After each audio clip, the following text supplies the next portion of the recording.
Mao didn't just think he could manipulate the economy. He thought that he could manipulate Mother Nature. And you tell that story. Yeah, and this is a story that's been told on this channel before, but it's shocking when you hear about it, just the hubris of it. He would try to redirect rivers because he said, this river doesn't go where it needs to go, where I want it to go. I'm going to make it go over there. Like, that's a huge engineering challenge to try to redirect a river. People don't realize how much goes into the formation of a river, why a river is where it is. It's there for a reason. It's there because it's on a rocky bed where the water can flow past. What Mao did was redirect the rivers using slaves essentially, digging channels for the river to go through. But because it wasn't a rocky foundation, it was just soil, the river would just sink into the ground and disappear. So you had all the water just dry up and go away. He was worried that the birds were eating all the crops. So he and ordered all the Chinese children to get up every morning and go out and kill the birds that they could find. Kill all the birds you can find, which is crazy. It's an insane lunatic plan. But not only is it an insane lunatic plan, it doesn't work because birds serve an important function in the world. That's why they're there. And the birds, it turns out, they eat the locusts and the pests that would otherwise destroy the crops. So without the birds, the crops all got eaten by pests and everybody starved to death. And you have the greatest mass famine in human history. Yeah. And the reason I like or am appalled by that story, I like telling that story because I think it explains to young people that really don't think about the world in terms of economics, but would be horrified to imagine some government authoritarian mandating from the top down, today we will kill all the birds.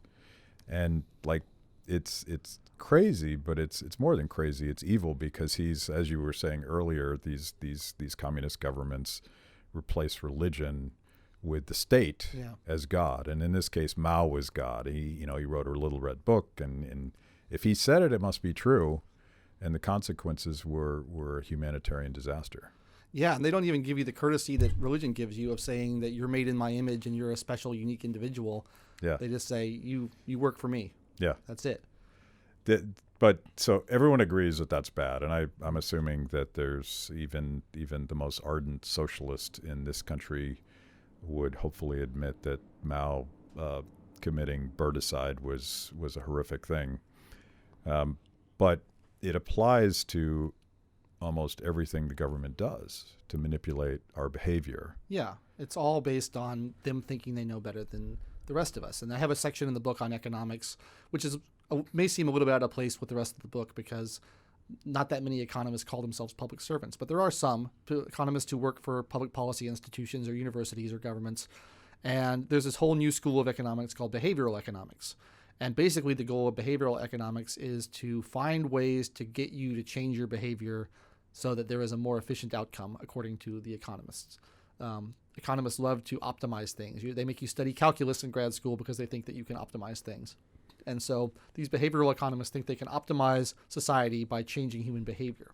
And what they've done is they realize that they can't outright force people to do what they want them to do, not easily anyway, but they think they can manipulate them using psychology. So there's this kind of fusion between psychology and economics. And the key proponent of this is Cass Sunstein, who wrote the book Nudge. And I find this a really evil concept because what he's saying is we're going to subtly rearrange your environment. We're going to move things around in a certain way to basically trick you into doing what we want you to do. So there's things like, well, we want people to be organ donors when they sign up for their driver's licenses. And right now, if you want to be an organ donor, you say, I want to be an organ donor. But they say, well, instead of doing that, let's say you're automatically an organ donor unless you want to actively opt out, knowing that most people are lazy and most people won't actively opt out.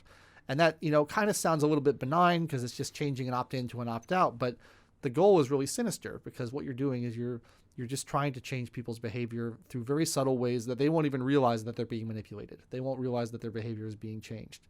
And they do things like in school lunches, they want to put the healthy foods up front and put the unhealthy foods in the back to try to trick kids into eating the healthy foods first. And a lot of these things don't sound like a big deal on their own, but you end up with a society that is aggressively trying to manipulate its citizens into behaving a certain way instead of letting people make their own choices and letting people do what they want to do. Is like you think about actually applying that concept to something like music and musical choices and the government deciding what you can and can't listen to. That also sounds absurd, but history says that it actually, Castro banned the Beatles for instance. And Soviet Union is infamous for the amount of approved music and unapproved music that they had. All the great there's all these great modernist Russian composers like Shostakovich, and they're fantastic artists, but they were not allowed because they were too modernist and they weren't traditional and they weren't nationalistic enough. The government controlling art is always a big part of trying to manipulate people's behavior, because art is inspiring.